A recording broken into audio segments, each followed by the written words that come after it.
Welcome to the Real Estate Strategies Podcast, where we host in-depth conversations on everything real estate with the industry's biggest movers and shakers. I'm your host, Ken McElroy, joined by my co-host, Daniil. Let's get right into this episode. Hey everybody, it's Ken McElroy here, and I'm excited to have Kristen Tate on the show. So she's got a number of books we're going to dig into. The most recent book is The Liberal Invasion of Red State America, but she's got others on taxation and certainly on how the government has gone wild. So I'm excited because, as you guys know, we talk a lot about migration patterns. And as I got through the book on the movement of the liberal invasion, most of that is based around migration. We study a lot around migration. So she writes for The Hill. She focuses on taxation and federal spending. Kristen, welcome to the show.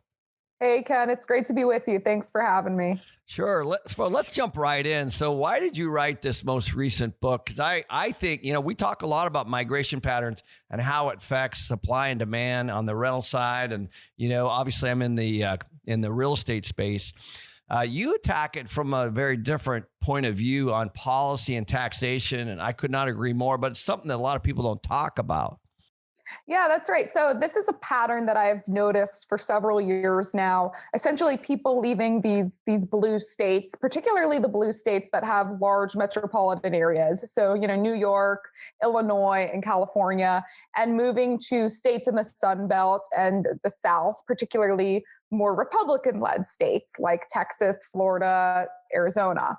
I actually started noticing this trend a long time ago. I grew up in New Hampshire, and back in the 80s and 90s, New Hampshire was a very solid red state.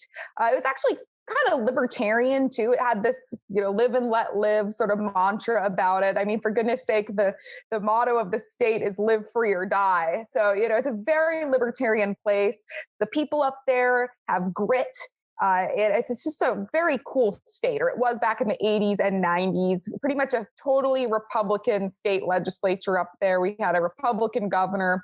And then starting in the late 90s, early 2000s, that all kind of started to change as people left Boston and Massachusetts and started moving up to New Hampshire, particularly because Boston is just so expensive and it's been getting more expensive to live there.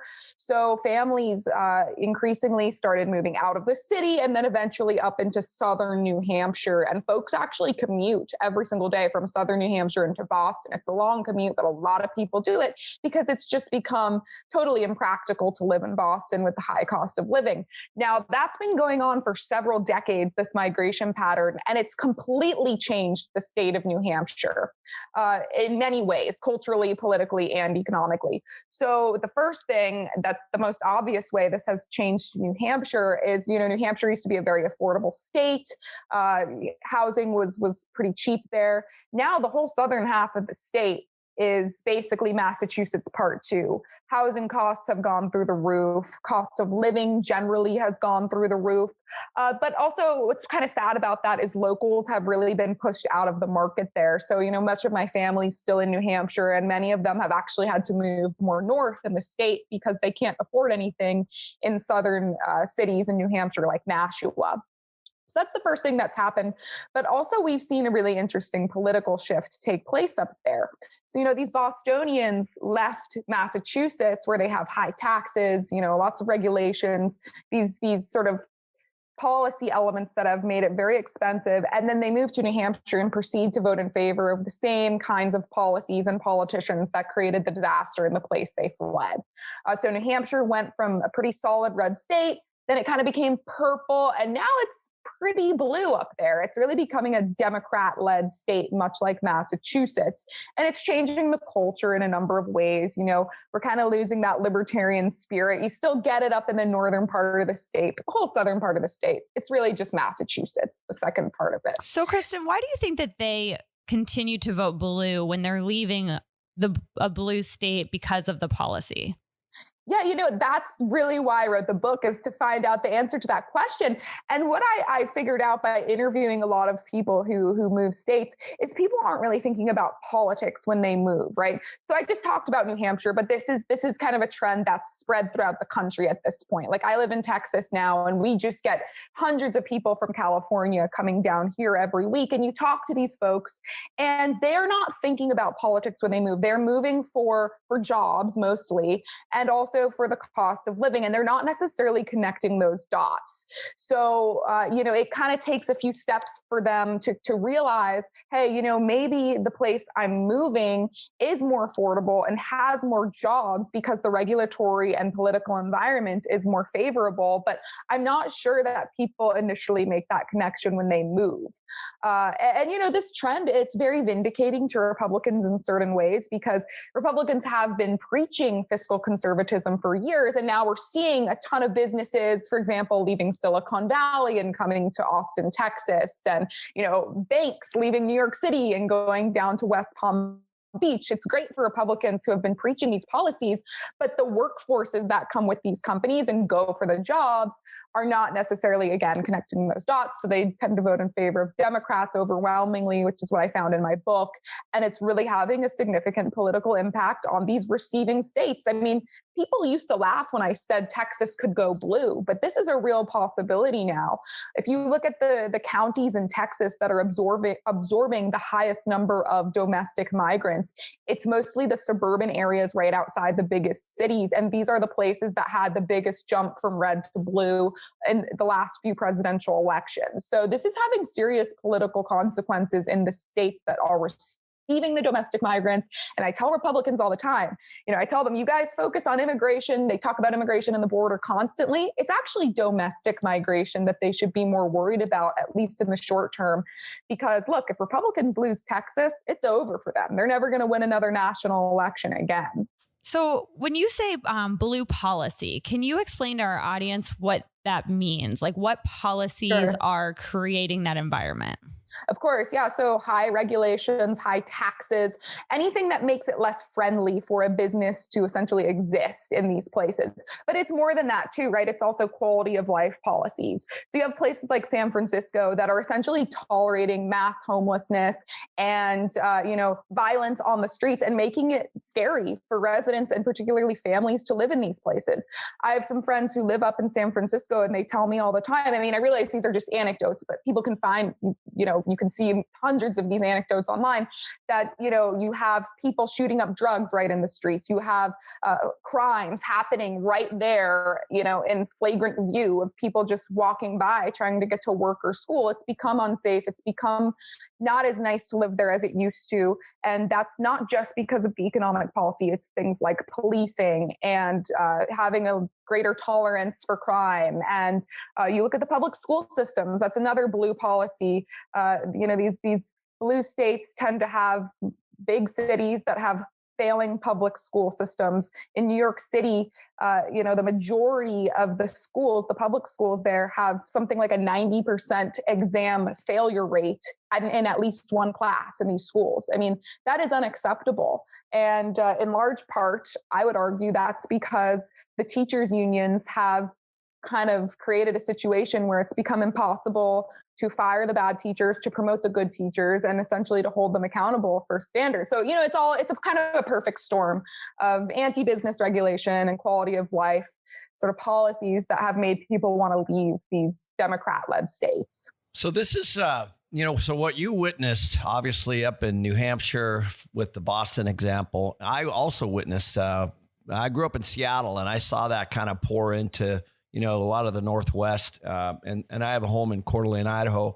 And so which it also is happening there. And so what's happening is kind of small town America is now starting to, here, at least on the West Coast, people are saying, no more Californians, no more Californians.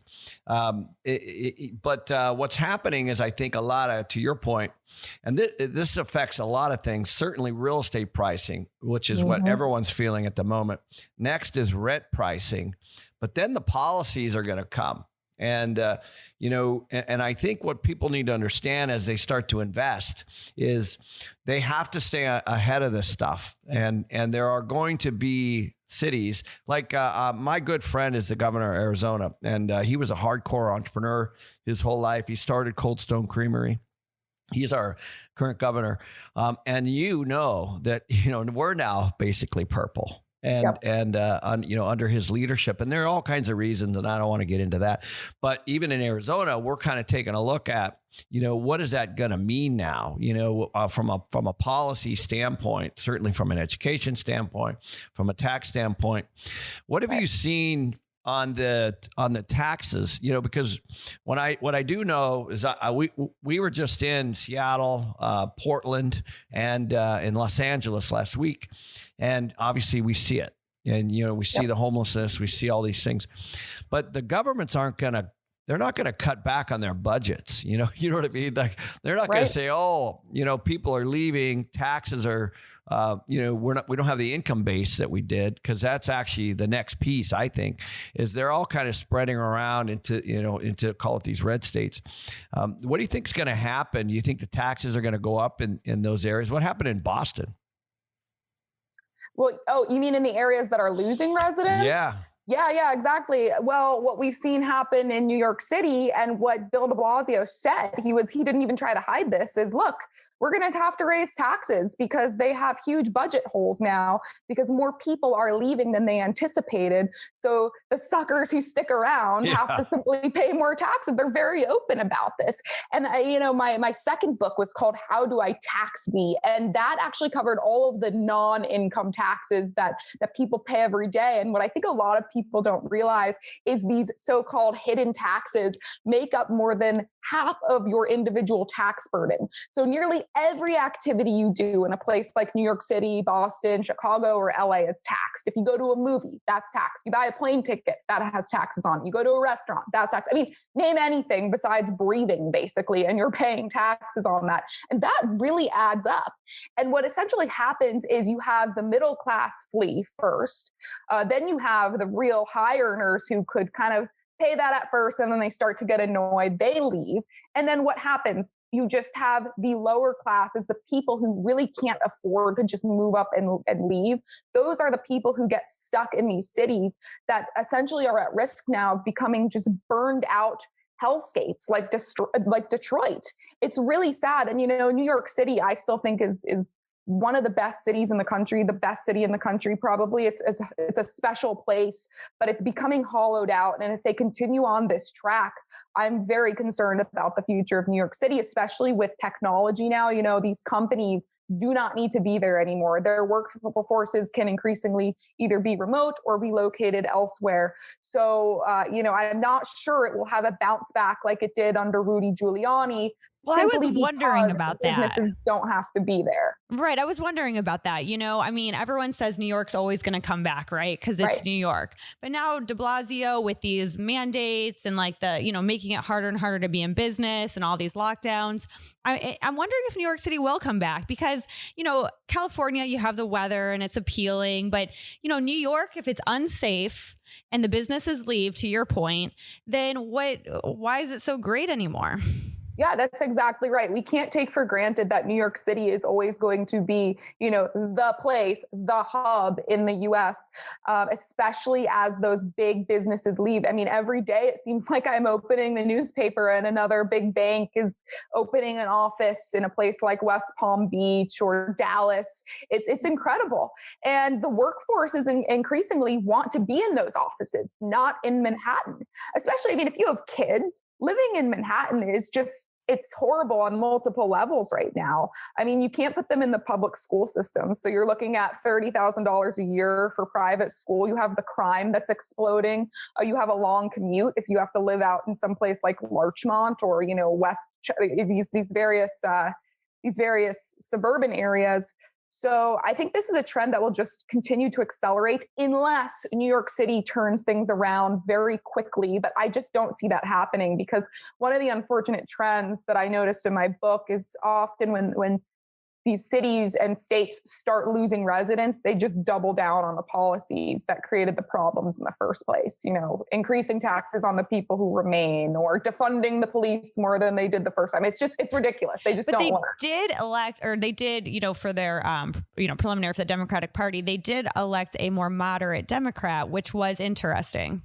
That's true. And the new incoming mayor seems to be more pro-police, which I think is a good sign. One thing that I do think is true, and I don't have data on this, this is just something that I've kind of noticed talking about people, is when it comes to people's kids, all of a sudden, people seem to have less tolerance for this lawlessness. And we're getting to the point now, especially in New York, where you have previously very safe, family-friendly neighborhoods like the Upper West and East Sides that now have serious crimes going on. I read a story a couple weeks ago about a 20-something-year-old woman just in the train station. I think it was the Upper East Side, waiting to go to work, just, 10 a.m. or something, and just gets viciously attacked for absolutely no reason. Just, this brazen sort of unprovoked attack.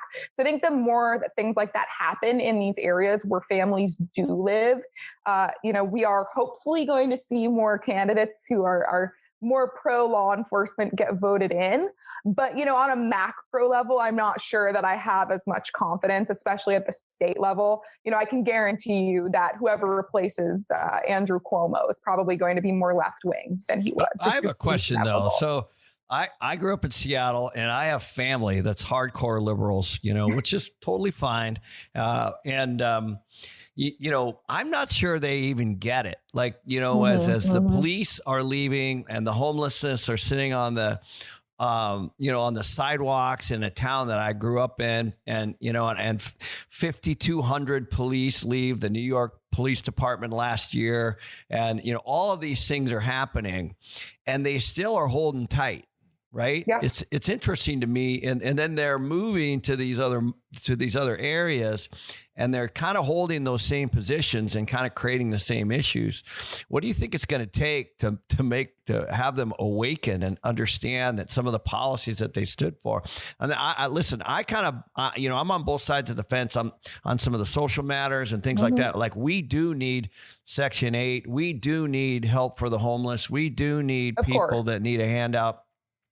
But now with this unemployment and all this stuff, it's now flipped the other way. These people, people don't want to work. All of a sudden, I was paying 15, 16. I have almost 300 employees.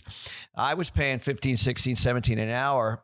All of a sudden, that jumped to in the mid 20s because of, these people were getting $20 an hour just to stay home. Right. So it's created all this inflation and this kind of run on inflation. If you've always wanted to try meditation but think to yourself, when would I have time? You should check out Headspace.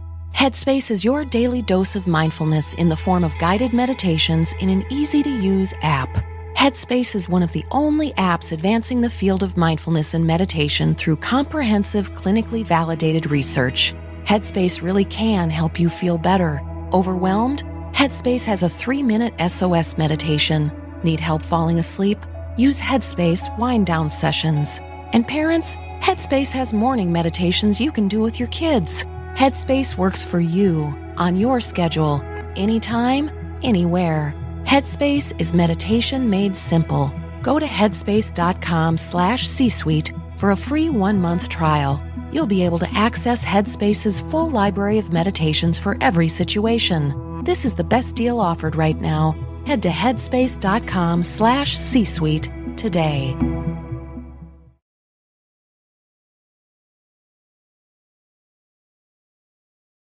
Well, and that's the thing, the employees are happy, right? Because they're saying, finally, we're getting more money. We deserve it. But what they're not understanding on the back end is that makes everything go up. That makes their rent go up. That makes, food go up. That makes everything go up when you're paying more for your staffing. So it really isn't good for them in the long run. But in the short term, it looks like a win.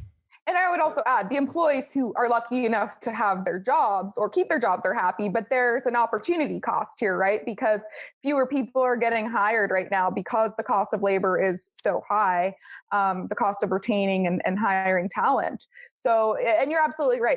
Inflation always hurts the most vulnerable. For high earners, paying $3 to $5 a gallon of gas. It's kind of annoying, but not a huge deal. Paying 10% more on your groceries, again, kind of annoying, not going to kill you. But it's the low income workers. It's the most vulnerable who really get killed with that stuff. These people still have to fill their cars up with gas. They still have to go to the grocery store. And inflation is truly the largest hidden tax on the poor. And I would add, you're absolutely right about these small businesses just being walloped by this unending stream of unemployment bonuses at the federal level. My stepmother owns several small restaurants up in Boston. She can barely keep her doors open. I mean, the demand is there. So people want to go out again. They want to go to restaurants, but she can't keep her doors open consistently because it's impossible to keep labor. And, in a business like the restaurant business where your margins are just razor thin, increasing the cost of labor from like $15 an hour to $19 an hour, that can really kill you in the business world. And she always mentions too, it's not just what you're paying per hour, but there are taxes on every dollar that you pay for each employee. When you're paying $15 an hour, you're really paying $20 an hour with all of the, various regulatory and tax costs.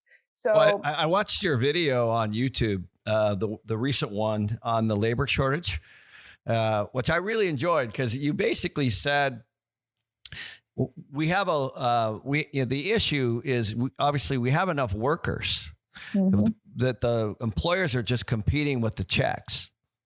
Exactly. We're in a situation now where we have the private sector competing with the federal government. And that is not going to end well. And, people who know what's going on and have capital, I think will increasingly move out of the US dollar. I think that's why we're seeing cryptocurrency skyrocket over the last few years, even precious metal, why we were seeing real estate, part of why we're seeing real estate go up in cost so much.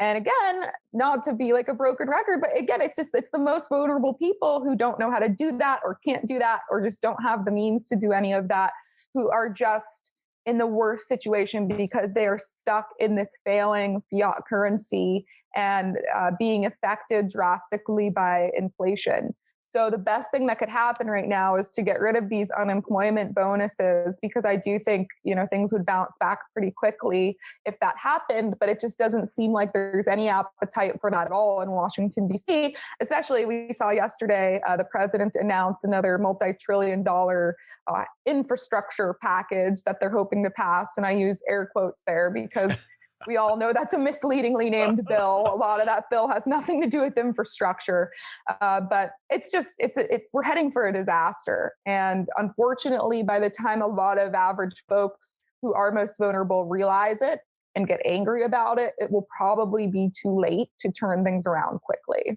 Is there more stimulus in that infrastructure bill? Do you know?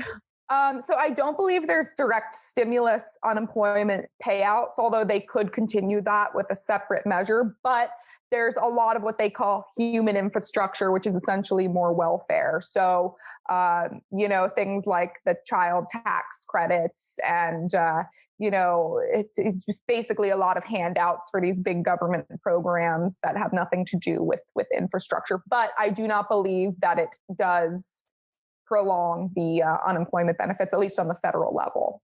Interesting. So some of these bigger cities like New York have kind of gone through this before and then kind of come back. So, we're seeing this now. We're seeing what I saw up in the Northwest and what you saw up in the Northeast kind of happening and things turning purple. Do you think that at some point people are going to go, we're losing population, our taxes are going up, we can't afford here? Do you think that some of that will flip back around? It might in certain pockets of the country, but the macro trends that I've seen, at least when I was researching for my book, seem to suggest that no, that in fact, the places losing residents are going more hardcore to the left. Simply, there's another thing going on here, which is that the people who are leaving are unhappy with the direction that things are going in. And then the ones who remain, many of them are so wealthy that they don't really care about a few extra taxes or whatever, and they just keep voting in favor of the the progressives that are putting in place these regressive policies. Another interesting aspect to this story that I found while researching is it's not necessarily just a red state, blue state divide. It's also an urban rural divide.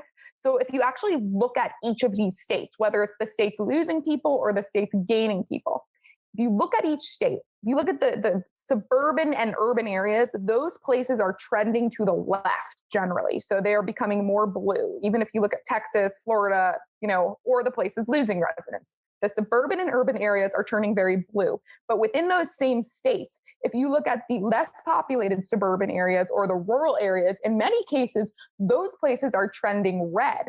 So I think what's happening here is that you have these blue staters fleeing to the red states, driving up prices in the urban areas, including housing prices, and essentially squeezing out a lot of the local population that all of a sudden becomes priced out of these markets, who are moving to the more rural areas where things are more affordable. And essentially people are sort of like self-segregating in a sense. So we are seeing increased polarization across lines when it comes to rural versus suburban and urban as well. So that's another part of the story that gets missed, I think, but could have all kinds of impacts within states that could create very interesting little political battles and landscapes moving forward.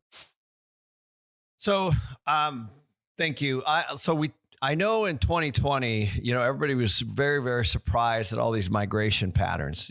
I certainly was. I was, during the pandemic, we had all these people moving, and I was studying like North American van lines and Ryder trucks and U-Haul. They have all this data. It's like, and of course, out-of-state driver's licenses and all these things. But what's interesting is 2021 is actually 20% higher. So now we have this work from home, and I have a friend in New York City. His rent is $100,000 a month, and he's like, yeah, but people aren't even coming to work. Right. And so what's happening from a commercial real estate standpoint is a lot of these guys are making decisions. They're saying, listen, I can relocate my whole company, work from home, and I can basically go anywhere I want. And so that's kind of to your point. I don't know that like New York and some of these bigger urban cores, even though that's kind of where they're kind of getting gutted right now, and they're going to be left with all those little businesses that are sitting down, around at the bottom of those office buildings, and people go out for happy hours and for lunches and all that kind of stuff. They're going to be in big, big trouble. And that's kind of the second wave. It feels like, as these big, big corporate behemoths, are moving. And that's just going to create, I think, an additional wave in 2021 and 2022. What do you think? I agree with that. I think that certain businesses had to be in, like, let's just use New York, banking had to be in New York. And now that's really just not the case, just because of technology. And also, I think a lot of these companies are realizing their workforces don't want to be located there. Right. So, I think you're absolutely correct. And, you're right to point out that it's sad that all of these other industries that are supported by these larger industries like banking are going to really suffer as those workforces increasingly move out.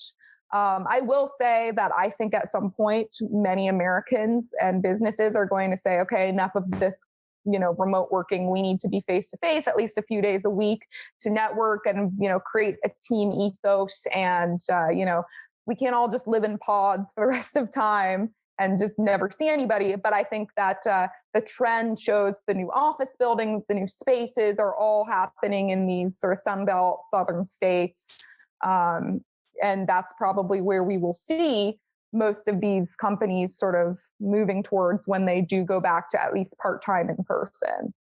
Yeah, I agree with that. I think that it's going to be more of a flex schedule, and people can live farther from the city center because they're not going to have to be at the office every single day, but they will have some kind of focal point that they go to, a few times a week. So what's interesting though is that I've been doing a couple events. So I spoke at an event in Miami. We're doing another one in Arizona, and then I'm right now trying to book a venue in Florida. which is almost impossible. Like this is in February. So, we're just trying to get a hotel with a convention center. And the same thing is actually happening in Texas. So what's happening is the people that want to get together, to your point, whatever they are, they're going to these states that actually aren't as restrictive. Yep. And so, there's a tremendous amount of pressure on convention space and meeting space in Texas and Florida right now for all of next year. Because employers, to your point, they're saying, listen, we're all working from home. Let's all get together. But where do they want to get together? They're not booking Seattle. They're not booking San Francisco. They're not going to New York at the moment. And so I think that what's going to happen is this. I think it's tipped. And I think, to your point, I don't know that a lot of these urban cities like Seattle, San Francisco, even New York are going to rebound for a long, long, long time. If ever. We might not even have a future where there's, one or two major American cities that just sort of dominate in terms of American cities. It could be, 10 tier 2 cities that kind of boom, and the population of urbanites throughout the country is more spread out. But yeah, that's, to your point, that's another thing we haven't really touched on here, which is I wrote my book, The Liberal Invasion of Red State America, before COVID hit. I saw that. Yeah. COVID has totally taken this to the next level. And the restrictions that some of these states are putting in place and localities has really sped up this trend. I think you need a part 2. Yeah. Well, and what I love is even Governor DeSantis is, he's actually on the offense, the stuff that he's doing right now, whether you believe it or don't believe it. I think that if you're an entrepreneur and you're trying to run your business and you're looking at those things, and, if you're an employee, you're looking at cost of living. But right. if you're a small business owner, which I know you support, and your podcast certainly supports, and a lot of your writings support, we're trying to figure out what's the best state to operate in. Yeah. Well, when we even see it in here in California, when they're trying to be controlling, the businesses here, they shut them down 3 different times during the pandemic. And they were telling us on the 3rd time, a lot of the businesses just didn't comply, because they were just over it. Oh yeah. And I mean, these poor small business owners, some of them have just seen their dreams and livelihoods just go up in flames. My stepmother, again, she owns these restaurants, and for a while in Boston, several times they did the outdoor dining thing. And it's like, well, some people don't have the ability to do that. Some people don't have space outside of their restaurants, or, it's just, well, what do they do? I guess they're just out of luck, right? Good luck paying your rent for the next however many months they decide to keep these orders in place. And some of them make no sense, right? Like in New York, when they were doing outdoor dining, you couldn't eat in the restaurant, but you could eat in these tents outside, which it turns out make COVID spread even faster, right? Because you're in an enclosed space, you're taking your masks off, eating, right, and there's no airflow at all. So I think people are just really fed up with this, all of it. And but even here in California, where, they're supposed to be all for it, we went to a volleyball tournament this weekend, big outdoor event. Well, there's mask signs everywhere. And I think we saw 3 people actually wearing one, so I think that it's not just the conservative states that are over it. I think the liberal states are over it too, but their governments aren't over it. Mm-hmm. Especially with the vaccine. I think a lot of people were willing to put up with this and go on lockdown until the vaccines came out. And then, once you get the 2 jabs, you look at the data and you think, well, I'm not living. If I sit in my house and I just don't go out and, I don't see anybody, you're not really living life. And at this point with the vaccine, you have such a small percentage of a chance of actually getting hospitalized or really sick. So people are making that risk calculation to resume life. And I think a lot of small business owners are making the same risk calculation. It's really just, I just think it's really sad that so many small business owners have just been, destroyed in the last year and a half. And ironically, it's Amazon and Walmart and these, big box companies that love the lockdowns. I get so mad whenever I see statements or emails from Amazon saying, we care about safety. Please, stay home and take precautions. They love the lockdowns. They want this to go on forever. Right. They're making a bunch of money. Exactly. Now, is it that with the blue states, what I can't understand, do they just not want to support the small businesses? I mean, these lockdowns clearly hurt the small businesses, which hurts their taxation, which hurts, people living there. And do they just not care? Is that? I mean, clearly they don't care. And what's so frustrating about it is these people making the orders, the politicians and the bureaucrats, guess what? They haven't missed one paycheck. They will never miss a paycheck. The tax money keeps flowing. They keep getting their checks. Their whole staffs are getting their checks. They're doing fine. It's the people who are working hard in the private sector who are getting destroyed. And all I can say is these areas that are killing small businesses, they're destroying their own cities, because these innovative entrepreneurs and business owners, they will move elsewhere. They will vote with their feet. They will inject capital into the places that actually value their small business communities. And I think that's exactly what we've seen happen over the last year and a half, especially. But again, this is a trend that started even before COVID. I think what's going to happen next is a lot of these folks are on fixed incomes, or, especially if they retired, and, inflation kills the person on a fixed income, and it rewards the people on fixed debt. So if you've got a fixed income like my mom, who, retired and, has a pension, or my brother, let's say, who's a hardcore liberal, and his wife, they're going to start to see when we're going to see inflation. That, I think, is when hopefully they're woke, like there has to be, they has to hit them hard somehow. They're going to see higher taxes, and they're going to see an erosion of their purchasing power on some of these fixes. But it's going to be a lag. It's probably going to be a good year to 2 years from now before they start to see some of that. What do you think? I agree. And I just worry that by the time a lot of folks do wake up, it might be a little too late to turn things around quickly. Obviously, we can still turn things around at that point. It just might take a while, and a lot of people could suffer, between now and then. And the other thing that I find interesting is a lot of times when people see these numbers and they see the inflation, they demand more government spending or more programs or more unemployment. Like there's just this backwards way of thinking where they just seem to want to double down on the policies that created it in the first place. So part of me is afraid that, the folks who you're referring to, by the time they acknowledge the inflation, the fix for it will just be more government checks. And that will just compound the problem, obviously.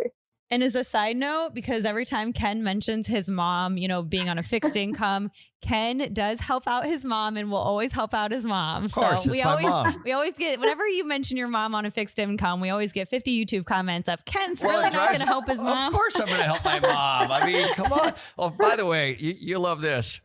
My mom got hurt during COVID. She broke her leg. And so we had to, get her help. And so what I did is my sister and I and my brother, we got her house rented, which covered so she has passive income. Yeah, and her assisted living facility. To cover her. Anyway, so it was just, luckily I'm in the real estate business, so I was able to, but she almost completely is covering that. But of course, guys, I'm going to take care of my mom. It's my mom. Of course.